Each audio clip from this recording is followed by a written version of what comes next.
Mark సువార్త మొదటి అధ్యాయం 25-26 వచనాలు. అందుకు యేసు, ఊరకుండము, వానిని విడిచి పొమ్మని దాన్ని గద్దింపుగా, ఆ అపవిత్రాత్మ వానిని వెలవెలలాడించి పెద్ద కేక వేసి వాడిని విడిచిపోయి. కొద్ది మాటలు దేవుడు దీవించునుగా. ప్రార్థన చేద్దాం. దయగల తండ్రి, కృపగల దేవ, పరిశుద్ధుడ, వందనాలు, స్తోత్రాలు, కృతజ్ఞతలు. పరిశుద్ధ వాక్య ధ్యానంలో కూడా మీరు మాకు సహాయం చేయండి. ఆరాధనలో మీరు మాకు తోడై ఉన్నారు. ఆరాధన వాక్యంలోను సాక్ష్యాల ద్వారా, కృతజ్ఞతాస్తుతుల ద్వారా, పాటల ద్వారా నిన్ను స్తుతించి ఆరాధించి నేను కనపరిచే భాగ్యం మాకు ఇచ్చినందుకు చాలా కృతజ్ఞతలు. ఈ రెండో వాక్యంలో అయా తండ్రి, వాక్యం ద్వారా కూడా మాతో మాట్లాడండి. మేము బలహీనులం అయా తండ్రి, మేము మట్టివారం, మాకు బలం ఇవ్వండి, నూతన శక్తినివ్వండి. వాక్య సారాంశం అర్థం చేసుకొని తెలుసుకొని మాటలు గ్రహించే కృపనిమ్మంటూ కృతజ్ఞతాస్తుతులు తండ్రి మీకు తెలియజేస్తూ యేసునామములో అడుగుచున్నాం తండ్రి, ఆమేన్. ప్రభునందు కూడి వచ్చిన అందరికీ, క్రీస్తు యేసు పరిశుద్ధ నాళ్ళందరికీ శుభాలందరికీ వందనాలండి. మార్కు సువార్తను మనం ధ్యానం చేస్తున్నాం. దేవుని మహాకృపను బట్టి 33 పాఠాలు మొదటి అధ్యాయంలో మనం నేర్చుకున్నాం. ఇది 34వ పాఠం. 34వ పాఠం. వచనాలు 24. పాఠం గురించి నేను చెప్పేది వచనాలు 24. పాఠం 24 వచనాల్లో 34 పాఠాలు నేర్చుకున్నాం. ఇప్పుడు 25-26 వచనాల్లో 34వ పాఠాన్ని మనం నేర్చుకుంటున్నాం. హల్లెలూయా, రైట్, థ్యాంక్ యూ. పోయిన వారం మనం నేర్చుకున్న అంశము అపవిత్రాత్మ ఎందుకు పడుతుంది. అపవిత్రాత్మ యేసుక్రీస్తుని గుర్తించినటువంటి అంశం, గుర్తుపట్టినటువంటి అంశం. అపవిత్రాత్మ పట్టినవాడు క్రీస్తు ఎవరు, ఆయన ఏమై ఉన్నాడు, ఆయన ఎందుకు వచ్చాడు, యేసుక్రీస్తుని గుర్తుపట్టి ఆయనతో మాట్లాడినటువంటి మాటల గురించి మనం నేర్చుకున్నాం. ఈరోజు 25-26 వచనాలు. ఈ 2 వచనాలను గనక మనం పరిశీలన చేస్తే యేసుక్రీస్తును గురించినటువంటి మాటలు అక్కడ కనబడుతున్నాయి. యేసుక్రీస్తు మాట్లాడుతుండగా అపవాది పట్టినటువంటి వాడితో మాట్లాడడం కనబడుతుంది. ఇక్కడ ఆయన ఎవరు అనేటువంటిది ఈ 2 వచనాల్లో మనకు అర్థమవుతుంది. ఆయన ఎంతటి వాడు, ఆయన ఏమై ఉన్నాడు అనేటువంటిది ఆ 2 వచనాలను మనకు చదివితే, పరిశీలన చేయడం ద్వారా అర్థమవుతుంది. ఏంటి ఆ 2 వచనాల్లో ఉన్న అంశం? యేసు ఊరకుండము. ఎవరిని ఊరుకుండము ఉండమన్నాడు? అపవిత్రాత్మను. ఎవరిని? అపవిత్రాత్మను. ఏం చెప్పాడు ఆయన? ఊరకుండము. కంట్రోల్ చేస్తున్నాడు ఆయన. ఆగు అంటే దాని ఉద్దేశం ఏంటి? ఆగమని కంట్రోల్ చేస్తున్నాడు, అదుపు చేస్తున్నాడు. ఏం చేస్తున్నాడు ఆయన? అదుపు చేస్తున్నాడు. ఎవరిని? అపవిత్రాత్మను. ఎవరిని? అపవిత్రాత్మ. నువ్వు ఆగమంటే ఆగుతాడా? నేను ఆగమంటే ఆగుతాడా? ఆగడు. నువ్వు ఆపినా ఆగడు, నేను ఆపినా ఆగడు. నువ్వు నేను అపవిత్రాత్మను కంట్రోల్ చేయలేము. నువ్వు నేను అపవిత్రాత్మను కంట్రోల్ చేయలేము. యేసుక్రీస్తు ఎవరు అర్థమవుతుంది ఇక్కడ. ఎవరవుతున్నా ఏమని అర్థమవుతుంది? ఆయన ఆపగలిగిన శక్తి కలిగిన వాడు. ఆపగలిగిన శక్తి. ఆయన గురించి ఇంకా మాట చెప్పాలంటే సర్వశక్తిమంతుడు. ఎవరైనా సర్వశక్తిమంతుడు అనేది అర్థమవుతుంది. కంట్రోల్ చేయడం ద్వారా అది మనకు అర్థమైంది. అపవిత్రాత్మను ఆయన ఆగు, ఊరుకో, బీ సైలెంట్ అన్నాడు. ఇంగ్లీష్లో బాగుందన్నమాట. బీ సైలెంట్, కీ క్వైట్, నోరెత్తొద్దు. ఏంటది? నోరెత్తొద్దు. 34 వచనం చదవండి అదే అధ్యాయంలో. ఆయన నానా విధ రోగముల చేత పీడింపబడిన అనేకులను స్వస్థపరిచి అనేకమైన దయ్యములను వెళ్ళగొట్టెను. అవి అవి యేసును ఎరిగి ఉన్నందున ఆయన ఆ దెయ్యములను అండలం చేయాలన్నమాట, మాటలాడనివ్వలేదు. ఏం చేయలేదు ఆయన? మాట్లాడనివ్వలేదు. ఎవరిని? దయ్యములను. Is able to control the demon. దయ్యములను అదుపు చేయగలిగినటువంటి సామర్థ్యం యేసుక్రీస్తుకు ఉంది. పోయిన వారం మనం నేర్చుకున్నాం, దయ్యాలు ఎవరికి పడతాయి? విశ్వాసులనా అవిశ్వాసులనా? అవిశ్వాసులం. ఇది గుర్తుపెట్టుకోవాలి. దేవునికి లోబడని వారికి. అవిశ్వాసులు దేవునికి లోబడరు. వాక్యం దేవుడు హృదయంలో లేని వారి మీద, ఎవరి హృదయంలోనైతే దేవుడు లేడో వారిని. ఎందుకంటే దేవుడు లేడు కాబట్టి. అదే వాక్యము హృదయంలో ఉండి దేవునికి లోబడే విశ్వాసి అయితే అపవిత్రాత్మ నిన్నేమీ చేయలేదు. అపవిత్రాత్మ నిన్నేమీ చేయలేదు. అలా దేవునికి లోబడని అవిశ్వాసులకే దెయ్యం పడుతుంది, కానీ విశ్వాసులైనటువంటి వారికి దెయ్యము చాలా స్పష్టం. వాక్యం చెప్తున్నటువంటి సత్యం అడుగుతున్నారు. గమనించండి, ఆయన మాట్లాడనివ్వలేదు. ఆయన మాట్లాడనివ్వలేదు. ఓరకుండము అదుపు చేశాడు, కంట్రోల్ చేశాడు ఆయన. రెండవ మాట ఇంకేం చేశాడు ఆయన అక్కడ? ఓరకుండము వానిని విడిచి పమ్మని దాన్ని గద్దింపగా. ఏం చేశాడు ఆయన? విడిచి పమ్మని గద్దించు. కంట్రోల్ చేయడం మాత్రమే కాదు, కమాండ్. ఏం చేశాడు ఆయన? Control, command. ఈ రెండు ఎవరు చేయగలరు? గద్దించడం. కమాండ్ అంటే ఆజ్ఞాపించడం. అపవిత్రాత్మ ఏం చెయ్యాలో దేవుడు చెప్పాడు, అవునా కదా? ఏం చేయాలి? అది వాడిని విడిచి అవ్వాలి. అది అపవిత్రాత్మ చెయ్యాలి. కమాండ్ ఇచ్చాడు ఆయన. ఆయన సర్వశక్తిమంతుడు మాత్రమే కాదు, సర్వాధికారం కలిగిన దేవుడు. ఆయన కమాండ్ ఇచ్చేటువంటి అధికారం ఉంది ఆయనకి. ఆయనకి ఏముంది? ఆజ్ఞాపించేటువంటి అధికారం ఆయనకు ఉంది. అపవిత్రాత్మ ఏం చెయ్యాలో చెప్పాడు. పొద్దున వాక్యం నేర్చుకున్నా. సూర్యుడు ఏం చేయాలో చెప్పాడు, చంద్రుడు ఏం చేయాలో చెప్పాడు. ఏమండి, సృష్టి, నీ శరీరములో ఉన్న అవయవాలు అవి నువ్వు చెప్తే నడుస్తున్నాయా? ఊపిరితిత్తులు, మీరు ఊపిరి తీసుకోండి, ఇది ఇప్పుడు వదిలిపెట్టండి ఊపిరి అని మీరు చెప్తే మీ కంట్రోల్లో నడుస్తున్నాయా అవి? లేదు, అవునా కదా? ఆలోచించాల్సినటువంటి అంశం ఇది. మనం ఆలోచన చెయ్యాలి. ఎలా ఇంత సిస్టమ్ మన శరీరం లోపల జరుగుతుంది. How wonder of God. దేవుడు ఎంత అద్భుతకరుడు. ఆయన మాట్లాడనివ్వలేదు, ఆయన ఆజ్ఞాపించాడు. ఈ రెండు ఎవరు చేయగలరు అంటే, ఎవరైతే సర్వాధికారి అయి ఉంటాడో, ఎవరైతే అనంత శక్తి కలిగి ఉంటాడో, ఎవరైతే సర్వశక్తిమంతుడై ఉంటాడో. సర్వశక్తిమంతుడు, అనంత శక్తి కలిగిన వాడు, సర్వాధికారి అయినటువంటి వ్యక్తి మాత్రమే. దీనిని బట్టి యేసుక్రీస్తు అపవిత్రాత్మకు ఆజ్ఞాపించగా వెళ్ళిపోయింది. 11వ మాట 27వ వచనం. అందరినూ ఏమయ్యారు? విస్మయం ఉంది. ఇదేమిటో, ఇది క్రొత్త బోధగా ఉన్నది. ఈయన ఇదేంతో అధికారముతో అపవిత్రాత్మలకు ఆజ్ఞాపింపగా అవి ఆయనకు లోబడుచున్నవని ఒకరితో ఒకడు చెప్పుకోడు. ఏం చేస్తున్నాయి? ఆయన అధికారముతో ఆజ్ఞాపిస్తే అపవిత్రాత్మ నువ్వు ఏం చెయ్యాలో, అపవిత్రాత్మకు చెబితే ఆయన చెప్పిన మాటకు అపవిత్రాత్మలు లోబడ్డాయి. ఆయన చెప్పిన మాటకు అపవిత్రాత్మకు లోబడ్డాయి. ఎంత అద్భుతమైనటువంటి అంశం ఇది.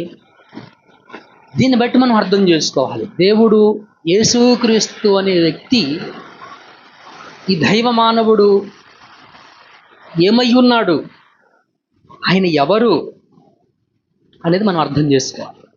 ఆయన ఎవరు? సర్వశక్తిమంతుడు, లేదా అనంత శక్తి కలిగిన వాడు. ఆయన ఎవరు? సర్వాధికారి. ఆయన ఆజ్ఞాపిస్తే అవి లోబడ్డాయి, అవి చేశాయి. ఆయనకు ఎదురు సమాధానం చెప్పలా. ఆయన ఎదురు సమాధానం అనేటువంటిది అవి చెప్పలా. నేను ఎందుకు చేయాలి, నేను ఇలా ఎందుకు చేయాలి అని చెప్పలా. దేవుడు ఏది ఆజ్ఞాపించాడో, ఏమి చెయ్యమని ఆజ్ఞాపించాడో ఆ దేవుని మాటకు అవి లోబడ్డాయి. దేవుని మాటకు అవి లోబడ్డాయి. నా దేవుడు ఎలాంటి వాడు అంటే సర్వశక్తిమంతుడు. మిత్రులారా, ఎవరండి అయినా? సర్వశక్తిమంతుడు. మార్కు 3వ అధ్యాయం 11-12 వచనాలు చదవండి. అపవిత్రాత్మలు పట్టిన వారు ఏంటది? ఆయనను చూడగానే ఏం చేసినాయి? ఆయన ఏమన్నా చెప్పాడా ఇక్కడ? ఇంకా ఏం చెప్పలేదు. చూడగానే ఏం జరిగింది? ఆయన ఎదుట సాగిలపడి. ఎంత అద్భుతం! చూడగానే ఆయన ఎదుట. ఇది పెద్దలు ఎవరన్నా రాగానే మన గబాన్ లేచి వందనాలండి, నమస్కారం అండి అంటారు, అవునా కదా? ఎవరైనా ఒక ఎమ్మెల్యేనో ఒక ఎంపీని వచ్చాడు అనుకోండి, మనం కూర్చుని ఉన్నాం అనుకోండి, మనం ఏం చేస్తాం? గబాన్లా లేచి నుంచొని, అవునా కదా? ఎక్కడి నుంచి వస్తుంది ఆ విధేయత? దేని నుంచి వస్తుంది? హోదా, అధికారం, అంతే కదా? ఆయన అధికారాన్ని చూసి, హోదాను చూసి మనకు ఆ గౌరవం అనేటువంటిది న్యాచురల్గా వస్తుంది మనసులో, అవునా కదా? సర్వోన్నతుడైనటువంటి దేవుడు, సర్వాధికారి అయినటువంటి దేవుడు, అనంత శక్తి కలిగినటువంటి దేవుడు, నన్నైనా కంట్రోల్ చేయగలిగినటువంటి దేవుడు, అపవిత్రాత్మను సహితము కంట్రోల్ చేస్తున్నటువంటి దేవుడు. ఆయన ఆజ్ఞాపిస్తే ఆయన ఆజ్ఞకు అపవిత్రాత్మలైనా లోబడాల్సింది. అంత అధికారము కలిగినటువంటి దేవుడు ఆయన. ఇక్కడ ఆయనను చూడగానే ఆయనకు సాగిలపడి దేవుని కుమారుడు అని చెప్పుచూ కేకలు వేశారు. ఆయన చూడగానే ఏం చేశారు? వీళ్ళు దేవుని కుమారుడు అని చెప్పు సాగిలపడ్డారు.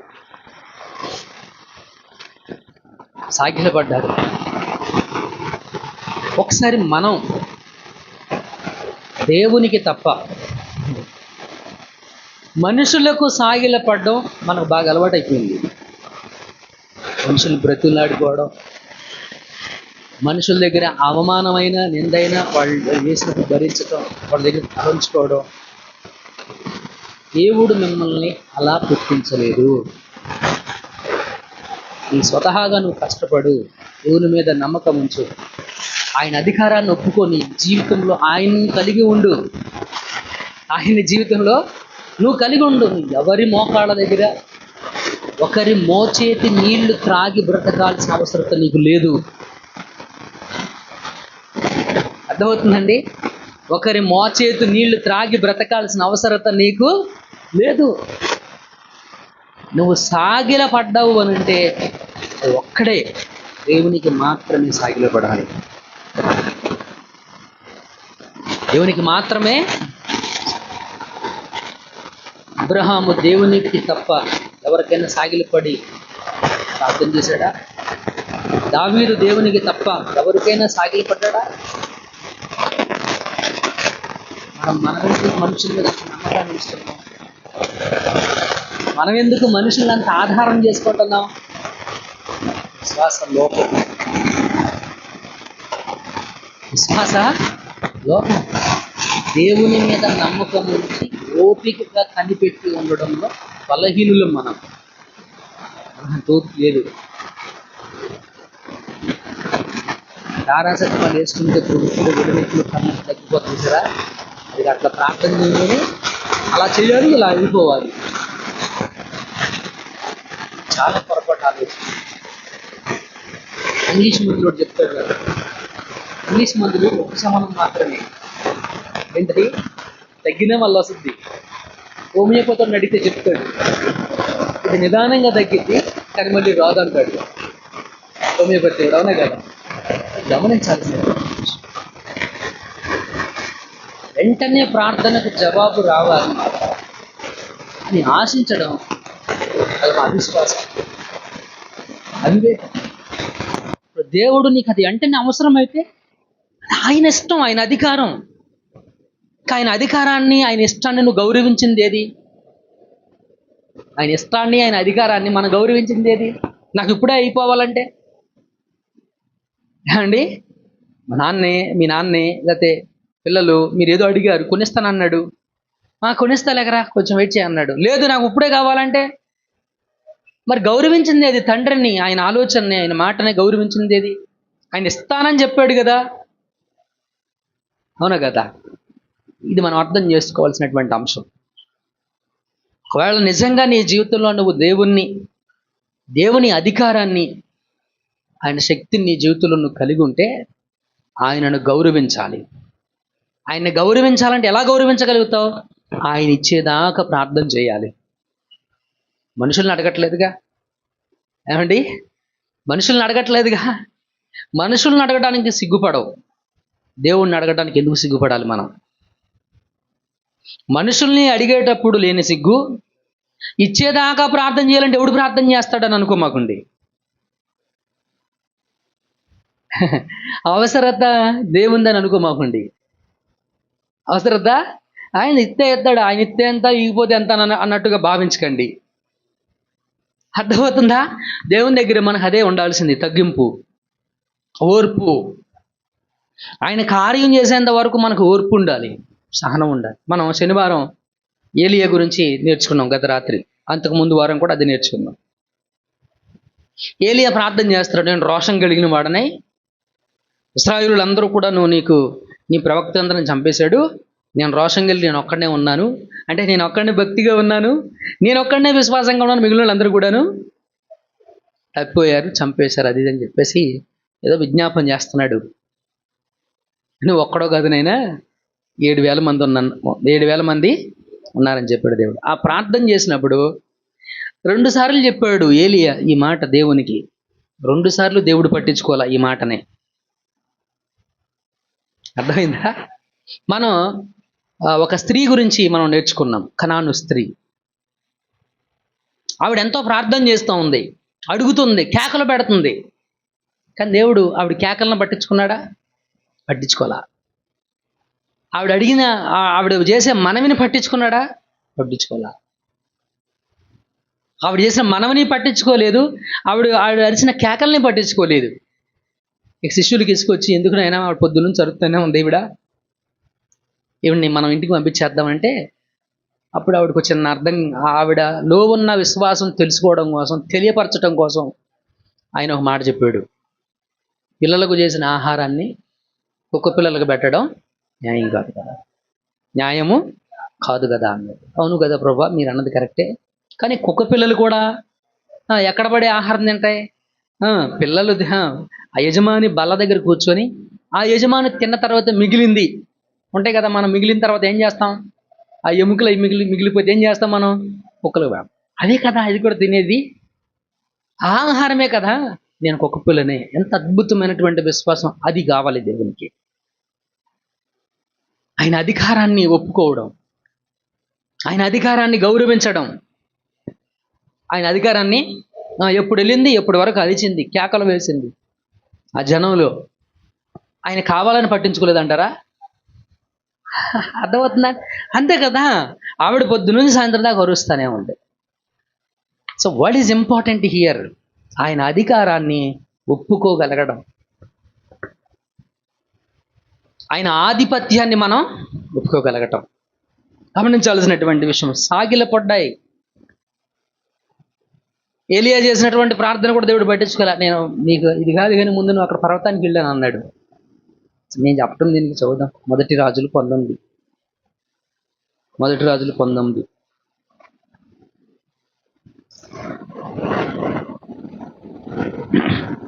అదే వచ్చింది.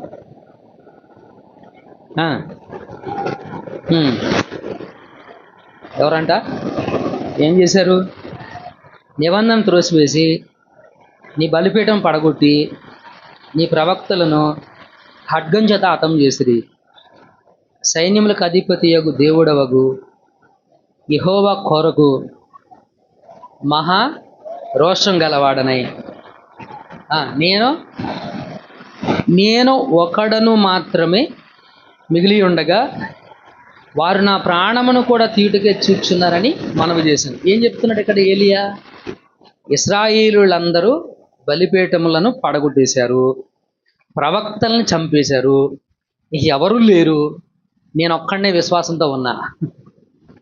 ఎలా అంటాము? రోషం కలిగి ఇక నేను ఒక్కడనే ఉన్న విశ్వాసంతో అని, నా ప్రాణం కూడా తీయాలని చూస్తున్నారు అని దేవునికి మొరపెట్టాడు. దేవుడు ఏం చెప్పాడు?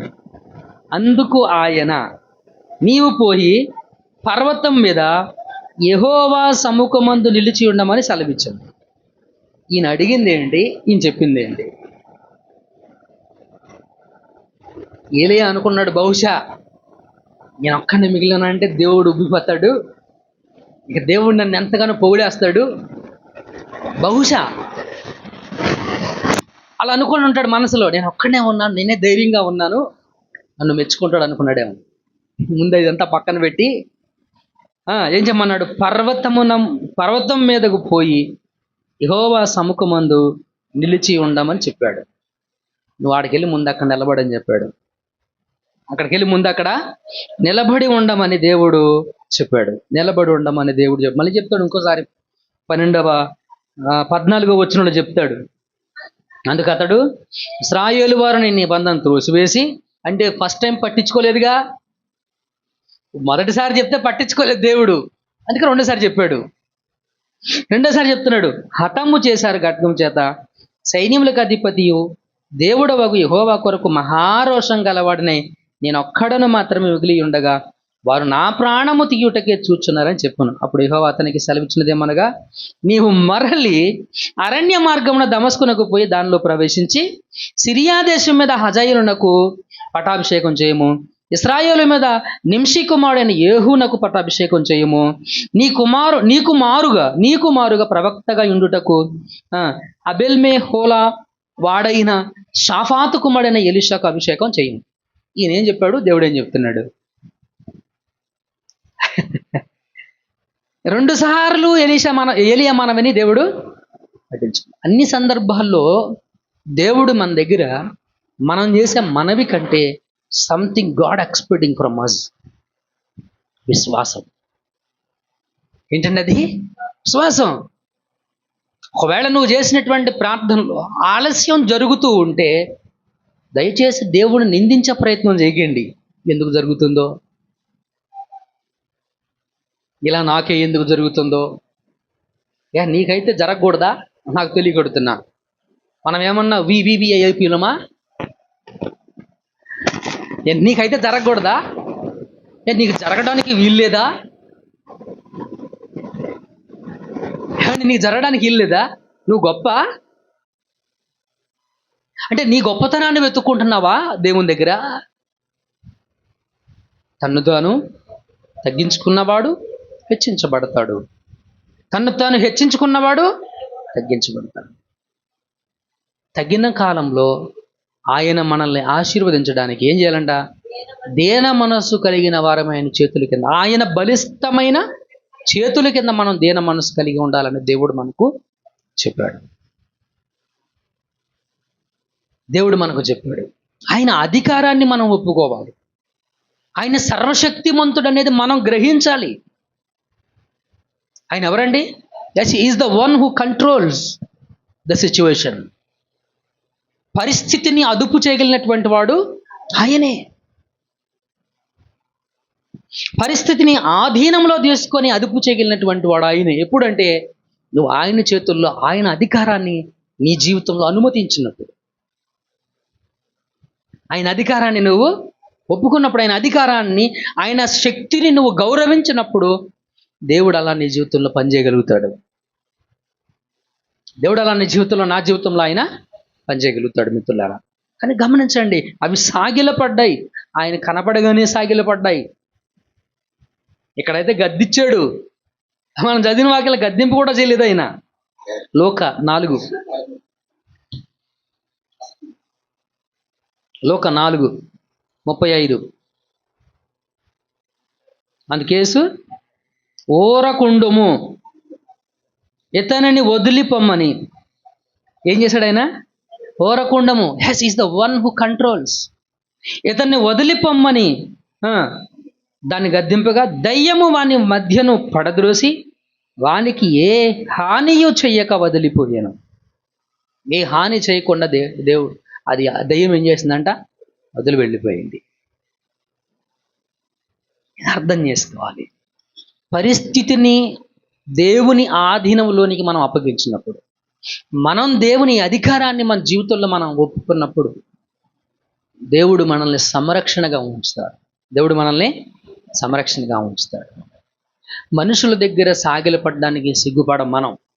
మనుషుల్ని అడుక్కోవడానికి ఆడిచ్చేటప్పుడు 100 మాటలు చెప్తాడు, కహాని కబుర్లు. ఆడిచ్చిందేమో కానీ ఆడు చెప్పే మాటలు ఎక్కువ. తర్వాత పాలేరుతనం చేయలేక సావాలి.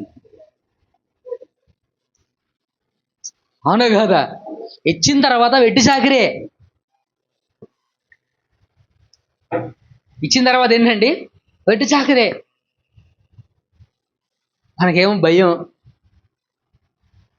అవసరంలో ఆదుకున్నారు అని చెప్పేసి భయం. ఇది మనుషులు ఉంటారండి ఇలాగా. బట్ మన దేవుడు అలాంటి వాడు కాదు. మన దేవుడు అలాంటి వాడు అది. ఆయన దగ్గర సాగిలపడడానికి, ఆయన ముందు సాగిలపడి అడగడానికి మనకేంటండి? మనకేంటి గర్వం? ఎందుకు గర్వం? ఎందుకు అహంకారం? ఎందుకు సిగ్గు? ఎందుకు అవమానంగా ఫీల్ అవుతాం దేవుని దగ్గర అడిగి పొందుకోవడానికి?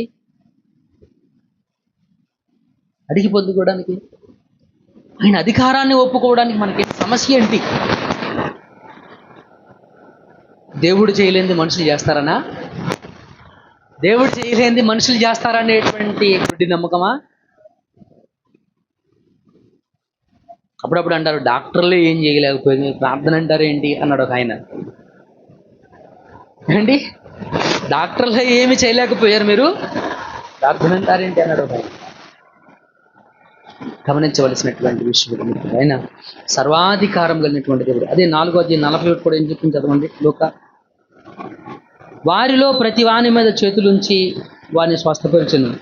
అంతేగాక దయ్యములు నీవు దేవుని కుమారుడు అని కేకలు వేసి అనేకులను వదిలిపోయెను. ఆయన క్రీస్తు అని వాటికి తెలిసి ఉండెను గనుక ఆయన వాటిని గద్దించి ఏం చేయలేదు? ఏం చేయనివ్వలేదు? వాటిని మాట్లాడనివ్వలేదు. Is the one who controls the situations. ఆయనే పరిస్థితులను అదుపు చేయగలిగినటువంటి వాడు. ఆయనే అపవిత్రాత్మను అదుపు చేయగలిగినటువంటి వాడు. ఆయనను చూస్తే చాలు అంత అధికారం భయపడతాయి అవి. ఆయన అధికారానికి అంత భయపడతాయి. మనమే భయపడం. ఎవరండి? మనమే భయపడందే. మనమే శక్తిమంతులు అనుకుంటాం. ఆలోచించండి. ఈరోజు మీరు ఆలోచన చెయ్యాలి. ఈరోజు ఒకసారి జ్ఞాపకం చేసుకోవాలి. చదవండి ఒకసారి మరొక మాట. ఎఫెసీ పత్రిక 1:20-21. ఎఫెసీ పత్రిక 1:20-21. ఆయన ఆ బలాతిశయం చేత క్రీస్తును మృతుల్లో నుండి లేపి సమస్తమైన దేనికంటే అండి?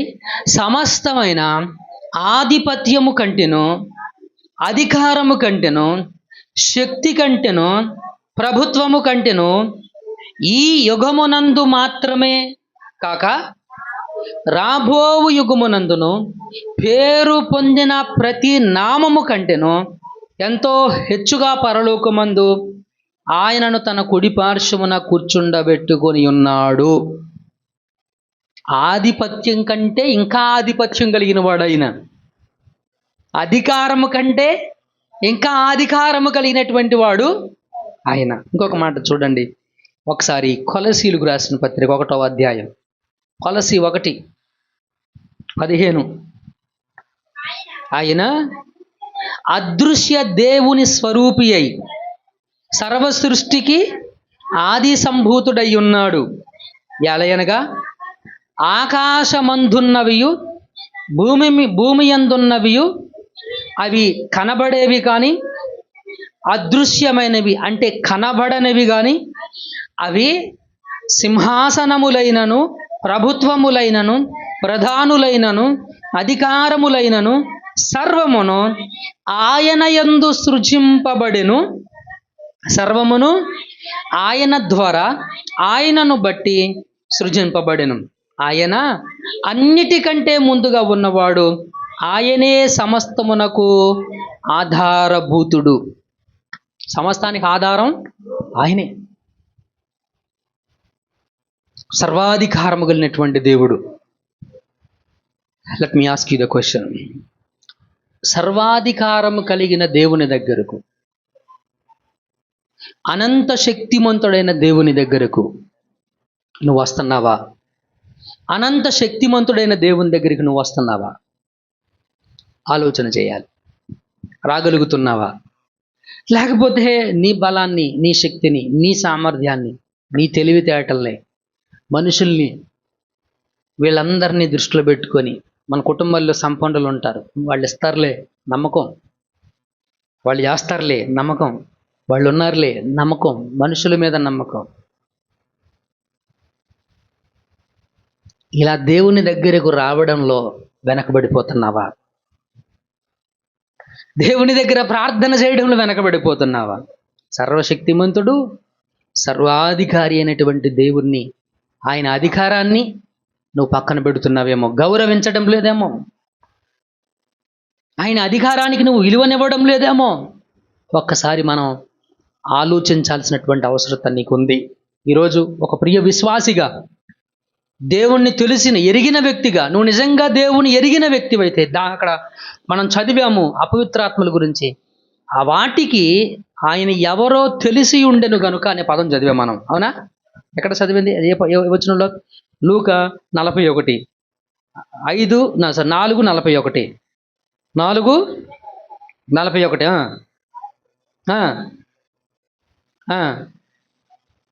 స్వస్థపరిచి, అంతేగాక దెయ్యములు నీవు దేవుని కుమారుడు అని కేకలు వేసి అనేకులను వదిలిపోయాను, ఆయన క్రీస్తు అని వాటికి తెలిసి ఉండెను. తెలిస్తే ఏం చేసాయి? అవి క్రీస్తని వాటికి తెలిసింది కాబట్టి ఆయనకు సాగిలపడ్డాయి. క్రీస్తని మనకు తెలుసు కాబట్టి మనం సాగిలపడతలా. ఈ రివర్స్, మనమంతా రివర్సే కదా. క్రీస్తని మనకు తెలిసి మనం ఏం చేయట్లా? ఆయనకు సాగిలపడ్డంలా, ఆయనకు లోబట్టంలా, ఆయన అధికారాన్ని గౌరవించడంలా, ఆయన మాటను గౌరవించడంలా, ఆయన మాటకు విలువివ్వడంలా, ఆయనకు విలువివ్వడంలా. అసలు ఆయన మన జీవితంలోనే లేడు. ఒక రకంగా చెప్పాలంటే అవసరం కొద్ది దేవుడు, పని కొద్ది దేవుడు. అవి భూ సంబంధమైనటువంటి పనులు వస్తాయా? అవి నీకు అవసరమని దేవునికి తెలుసు. అవి నీకు అవసరమైన దేవునికి తెలుసు. సో ప్రాధాన్యత వేటికి ఇవ్వాలి? దేవునికి ఇవ్వాలి. విలువ వేటికి ఇవ్వాలి? దేవునికి ఇవ్వాలి. దేవుని మాటకి ఇవ్వాలి. దేవునికి ఇవ్వాలి, ఆయన మాటకు ఇవ్వాలి. తెలిసి ఇవి ఏం చేసినాయి? ఆయన గద్దించినప్పుడు ఆయన కంట్రోల్ చేస్తే కంట్రోల్ అయ్యాయి.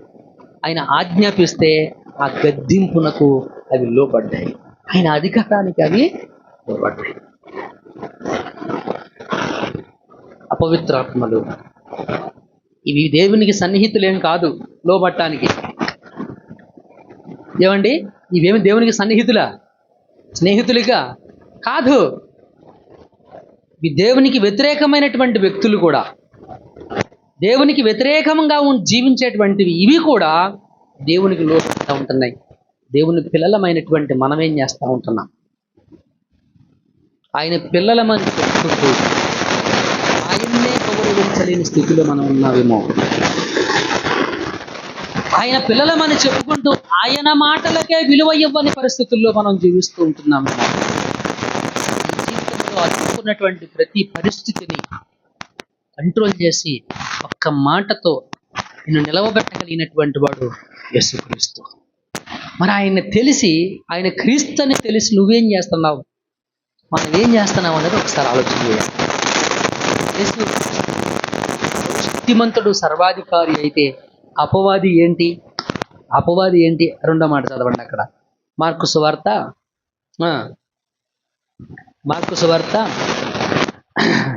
26 వచ్చిన మొదటి అధ్యాయం. విడిచిపోమ్మని గద్దింపగా ఆ అపవిత్రాత్మ వాణ్ణి వెలవెలలాడించి పెద్ద కేక వేసి వాణ్ణి విడిచిపోయాను. ఆయన అనంత శక్తుడు. ఇవి సాధారణమైనవి.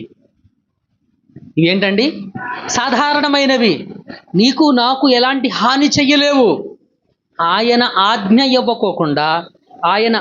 ఇవ్వకోకుండా అవి ఎవరిని ఏమీ కూడాను చేయలేవు. This is what we should know. ఏబుని బాధ పెట్టడానికి ద పర్మిషన్ ఆఫ్ గాడ్, దేవుడు పర్మిట్ చేస్తే, అనుమతిస్తే, ఆ అనుమతి ప్రకారం వాడు చేశాడు. దేవుని అనుమతి లేకోకుండా వాడు ఏబు దగ్గరకు రాలేదు. ఇందాక మనం చదివాం కదా, ఎటువంటి హాని చేయకోకుండా ఆయన ఏం చేసాయంట? 4వ అధ్యాయం లూకా సువార్తలో 35వ వచనమా చదవండి. 4వ అధ్యాయం 35వ వచనం లూకా సువార్త. ఏ హాని చేయకోకుండా వాడిని విడిచి విడిచి వెళ్ళిపోయాయి. అందుకు యేసు ఊరకుండము అతన్ని వదిలిపోమ్మని దాన్ని గద్దింపగా దెయ్యములు వారి మధ్యను పడద్రోసి వానికి ఏంటది ఏ హాని చేయక వదిలిపోయాను. ఇవి సాధారణ శక్తి.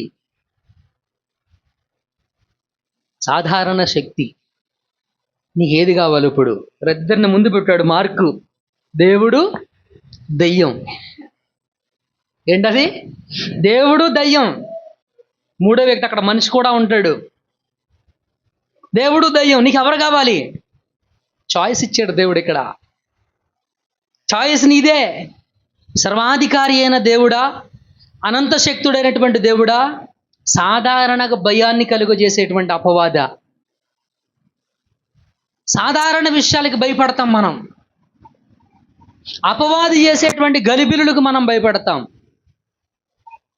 అపవాది చేసేటువంటి గలిబిలులకు మనం భయపడతా ఉంటాం. గమనించాల్సినటువంటి విషయం అది. ఏంది? అపవాది చేసేటువంటి గలిబిలులకు మనం భయపడతా ఉంటాం. వాడు పెట్టేటువంటి సోదరులకు మనం భయపడతా ఉంటాం. నాకేదో జరిగిపోతుందని, నాకేదో అయిపోతుంది అని. ఇంటి చుట్టూరు కొబ్బరి నూనె పోతాం. కొబ్బరి నూనెకి ఏమవుతుంది? అది వెలిగొడుతాను. ఇంట్లో కొబ్బరి నూనె చల్లుతాం. దానికి ఒక పేరు యేసు రక్తం. అది యేసు రక్తం ఏంటి? కొబ్బరి నూనె. యేసు రక్తం, దానికి ఒక పేరు పెట్టేశాం మనం కొబ్బరి నూనెకి, యేసు రక్తం. పులిష్, అవివేకం, అజ్ఞానం, బుద్ధిహీనత, అది పోవాలి మనలో నుంచి. అది పోవాలి మిత్రమా. గమనించాల్సిన అవి సాధారణమైనటువంటివి, నీకు ఎలాంటి హానిని చెయ్యలేనటువంటివి మిత్రులారా. అందుకే ప్రభు చెప్పాడు, మనం దేవునికి లోబడి ఉండాలి. యాకోబు రాసిన పత్రిక. అప్పుడు అపవాదులను ఎదిరించగలుగుతాం. చూడండి, ఏ శక్తి దేవుని శక్తి పరిమితంగా ఉందా, అపవాది శక్తి పరిమితంగా ఉందా? ఏది కీలకం రెండిట్లో? దేవుని శక్తి. ఏది గొప్పది రెండిట్లో? దేవుని శక్తి ఏం చేసింది? అపవాది ఏం చేసింది? అపవాది వాడిని విలవిలలాడించింది. దేవుడు వాడిని ఏం చేశాడు? విలవిలలాడించే స్థితి నుంచి వాడిని విడిపించాడు. మరికొన్ని చోట్ల చూస్తాం, కొంతమందిని గాయపరిచిందంట. శానా దయ్యాలు పట్టిన వాడు ఉంటాడు కదా, ప్రతిరోజు వాడు గాయపరుచుకుంటా ఉండేవాడంట. ఎంత నరకమండి అది. దెయ్యం బట్టి ప్రతిరోజు వాడిని ఏం చేస్తూ ఉండేవాడు? వాడు గాయపరుచుకుంటూ ఉండేవాడు. నరకం. జుట్టు బీక్కోవడం, ఉదాహరణకు చెప్తున్నా. రాళ్ళు పెట్టి కొట్టుకోవటం, వాడే రాళ్ళు పెట్టి కొట్టుకోవడం. వాడు ఎంత దుస్థితి అది, ఎంత దుస్థితి అండి, ఎంత నరకం అనుభవించి ఉంటాడు వాడు పాపం. సమాధుల్లో ఉండేటువంటి వాడు. చూడండి, ఏది కీలకం అక్కడ? దైవశక్త, అపవాది శక్త? దైవశక్తి కీలకం. మరి దేన్ని నమ్ముకోవాలి మనం? దైవశక్తిని ఆశ్రయించాలి, దైవశక్తిని ఆశ్రయించాలి. గమనించండి ప్రియమైనటువంటి దేవుని సంగమా, అందుకే మనం దేవునికి లోబడి ఉంటే అపవాది శక్తిని మనం ఎదిరించగలం. హృదయంలో దేవుని వాక్యం ఉంటే అపవాది శక్తిని మనం ఎదిరించగలం, అపవాది శక్తిని మనం ఎదిరించగలుగుతాం. మిత్రులారా, ఒక వచనం చూపెడతారు. లోక 9:38. లోక 9:38. 3 ఎగ్జాంపుల్స్కి వెళ్ళొద్దు మనం.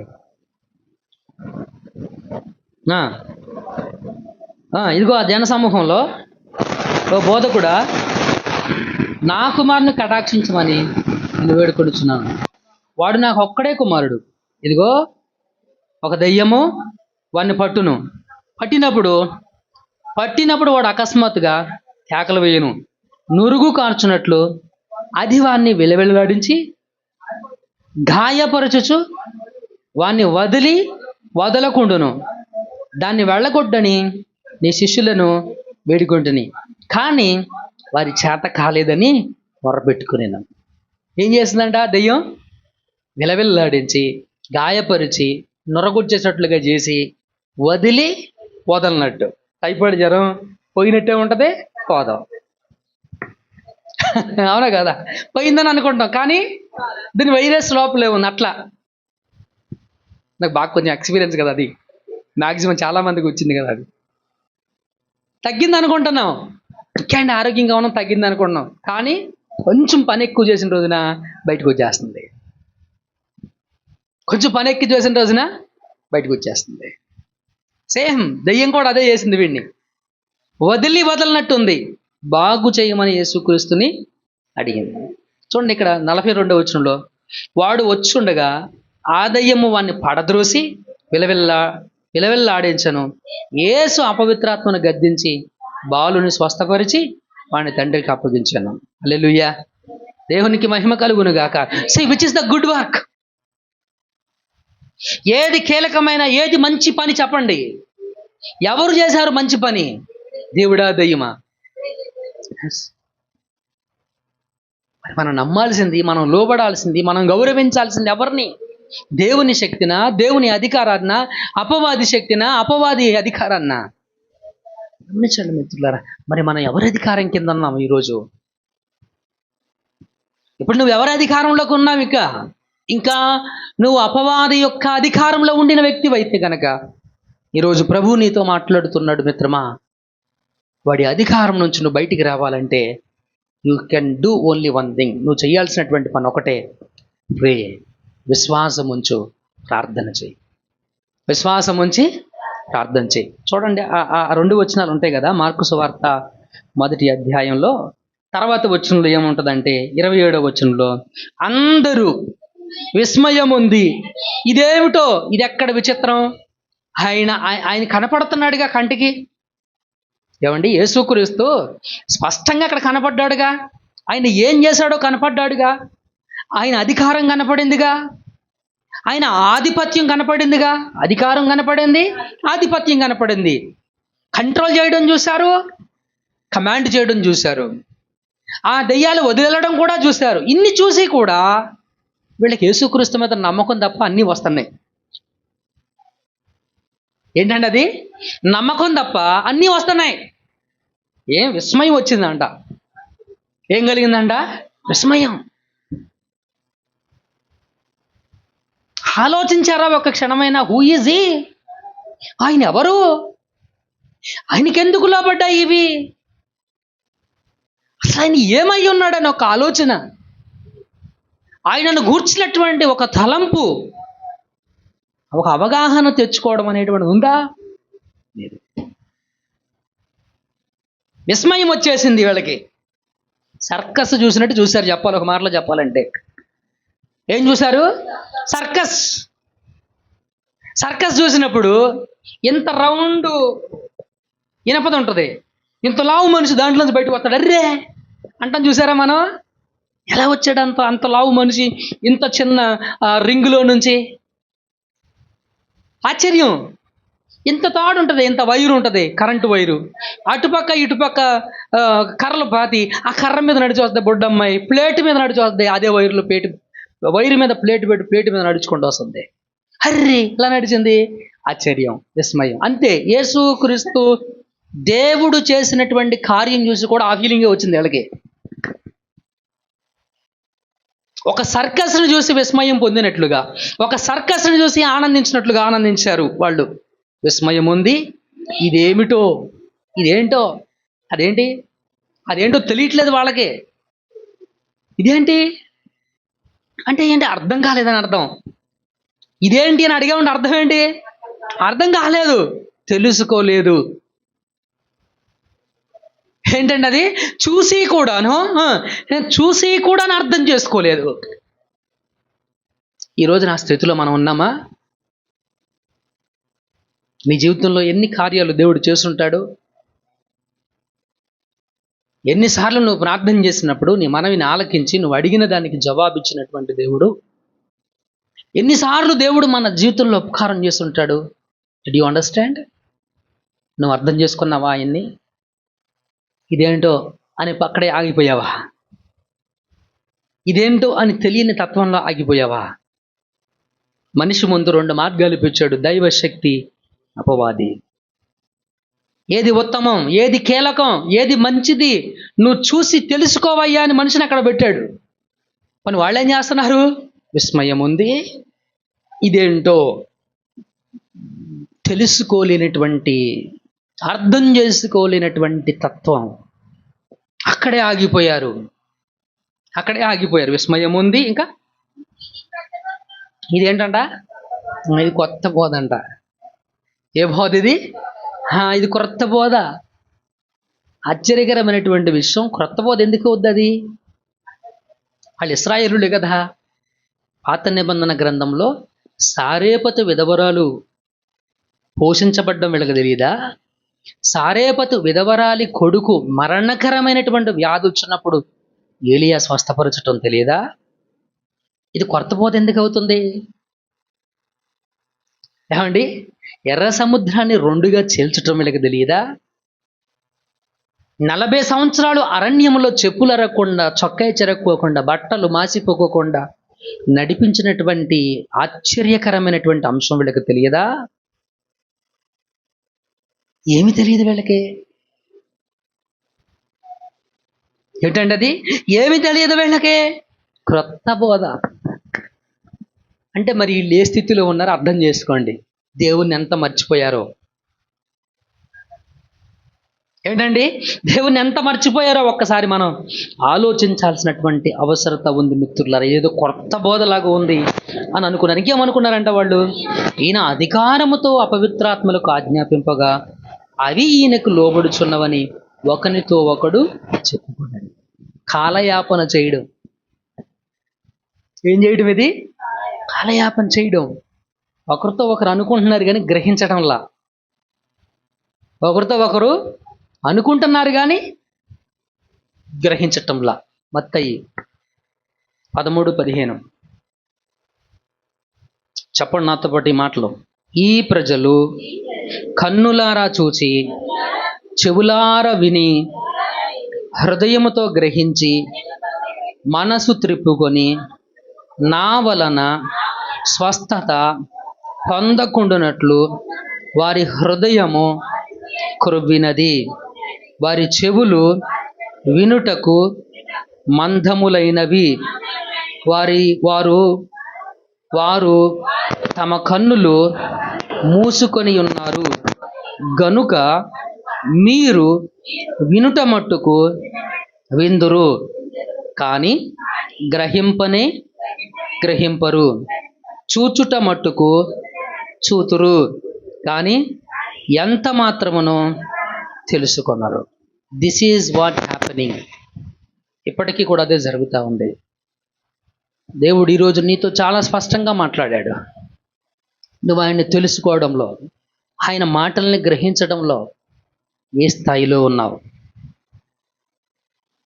ఇలాంటి బుద్ధిహీన స్థితిలో ఉన్నావా? కన్నులారా చూసి, చెవులారా విని, హృదయముతో గ్రహించి, ఏంటో హృదయముతో గ్రహించి, మనసు త్రిప్పుకొని. గ్రహింపు వస్తే మనసు తిరిగిద్ది. గ్రహింపు లేదుగా, మనసు ఎక్కడ తిరిగిద్ది? గ్రహింపు లేకోకుండా మనసు ఎక్కడ తిరిగిద్ది? తిరగదు. ఎవరి వలన స్వస్థత? అక్కడ చెప్పాడు, దేవుని వలన స్వస్థత. మనకి గ్రహింపు లేదు, స్వస్థత ఎవడో దగ్గరుందని వెళ్ళిపోతున్నాం. స్వస్థత ఎవడో దగ్గరుందని వెళ్ళిపోతున్నాం. ఎవరి దగ్గరికి ఓబరికలు పెడుతున్నాం డబ్బాలు పట్టుకొని. అఫ్కోర్స్ మన వాళ్ళు ఎవరు వెళ్తలేదు అనుకోండి, చెప్తున్నాను మామూలుగా. వెళ్తున్నారా? Right, very good. మనకు అలాంటి అలవాట్లేదు కాబట్టి సంతోషం, దేవునికి స్తోత్రం. స్వస్థత ఎవరి దగ్గర ఉందని పరిగెడుతున్నారు. స్వస్థత ఎవరు చేస్తారంట? ఏం చేయాలంట? కన్నులారా చూచి, చెవులారా విని, హృదయముతో గ్రహించి, మనసు త్రిప్పుకొని. హృదయంలో గ్రహింపు లేదు, అసలు మనసు ఎలా తిరుగుతుంది? మనసు తిరిగితే ఏమవుద్ది? దేవుని వలన మనకు స్వస్థత కలుగుతుంది. ఆ స్వస్థత దేవుని వలన కలగకుండా ఉండినట్లు హృదయం ఏమైపోయిందంట? క్రొవ్వు. ఏమైంది? హృదయం క్రొవ్వు పెట్టింది. కన్నులు మూసుకుపోయి ఉన్నాయి, చెవులు మందాలైపోయినాయి, వినే శక్తి లేదు, వినే ఓపిక లేదు. గమనించండి ప్రియమైనటువంటి దేవుని సంగమా, ఈరోజు నేను ఈ వాక్య సందేశాన్ని ముగిస్తా ఉంటున్నాను. మనం నేర్చుకున్నటువంటి మార్కు సువార్త 34వ పాఠం, మొదటి అధ్యాయము 25 నుంచి 28 వచనాలు మనం నేర్చుకున్నాం. ఈ పాఠంలో యేసుక్రీస్తు ఎవరు ఏమై ఉన్నాడు, సాతాను ఎవరు ఏమై ఉన్నాడు. యేసుక్రీస్తు అనంత శక్తి కలిగిన వాడు, ఆధిపత్యం కలిగినటువంటి వాడు, సర్వాధికారి, సర్వశక్తిమంతుడు. అపవాది సాధారణమైనటువంటి దుష్టుడు, చెడ్డవాడు. వీడు సాధారణమైనటువంటి వాడు, నీకు ఏ హాని తలపెట్టలేడు, వాడు నీకు హాని చేసేవాడు.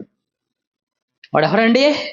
అపవాది హాని చేసేవాడు, దేవుడు నీకు మేలు చేసేవాడు. వీళ్ళిద్దరిలో నీకు ఎవరు కావాలి? ఎవరి కావాలి అన్న ప్రశ్న నీ ముందుకు వచ్చినప్పుడు, ఇదిగో ఇక్కడున్న గుంపులాగా ఉండిపోయావా నువ్వు? విస్మయం ఉంది, ఇదేంటో తెలుసుకోలేని పరిస్థితి. విస్మయం ఉంది, తెలుసుకోలేకపోవడం, గ్రహించలేకపోవడం, మాటలతో కాలయాపన చేయడం.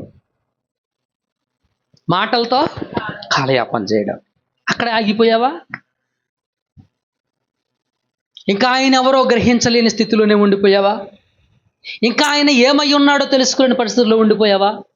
ఒకవేళ నువ్వు తెలుసుకోలేకపోవడం వల్లే, ఆయన అధికారాన్ని నువ్వు గ్రహించకపోవడం వల్లే ఇంకా నీ కుటుంబం ఎటువంటి ఎదుగుదల లేని, ఎటువంటి మార్పు లేని నీ కుటుంబం అలా ఆగిపోయిందేమో. పరిస్థితుల్లో ఎలాంటి మార్పు లేదా? దేవుని నమ్ముకున్నామన్న మాటే కానీ పరిస్థితుల్లో మార్పు లేదు. అది లేకపోవడానికి కారణం, ఆయన ఎవరో నువ్వు ఇంకా గ్రహించలేని స్థితిలో ఉన్నావు. ఆయన ఎవరు? ఆయన మాటకు లోబడతల్లా, ఆయన అధికారాన్ని గౌరవించడంలా. ఇక్కడ అప్లికేషన్ మనం ఏం చేయాలంటే, మనం అన్వయించుకోవాల్సిన అంశాలు ఏంటే, ఆయన గురించిన తెలివి మనకు ఉండాలి. మొదటిది ఏముండాలి మనకి? ఆయన గురించినటువంటి జ్ఞానం మనకు ఉండాలి. ఆ జ్ఞానంతో మనం ఆయనకి లోబడాలి. ఆయనకు విధేయతను చూపించే వారిగా మనం ఉండాలి. మూడవది మనం చేయాల్సినటువంటి పని ఏంటంటే, ఆయనకు మొక్కాలి. ఆయనకు మనం మొక్కాలి, తెలుసుకోవాలి, లోబడాలి, ఆయనకు మొక్కాలి. ఈ వచనాల సారాంశం 24 నుంచి ఎన్ని వచనాలు అమ్మవి? 27 వచనాలు. 24 నుంచి 27 వచనాలు. 27 27 వచనాల యొక్క సారాంశం. మనం చేయాల్సినటువంటి పని, ఆయనను గురించి మనం తెలుసుకోవాలి. తెలుసుకున్నాం, ఈరోజు చెప్పాడు ఆయన సర్వాధికారి, ఆధిపత్యం కలిగినటువంటి వాడు అని ఆయన గురించి నువ్వు తెలుసుకున్నావు. అయితే ఆయనకు లోబడుతున్నావా? ఆయనకు సాగిలపడుతున్నావా? ఈ రెండు నీ మీద ఉన్నాయి.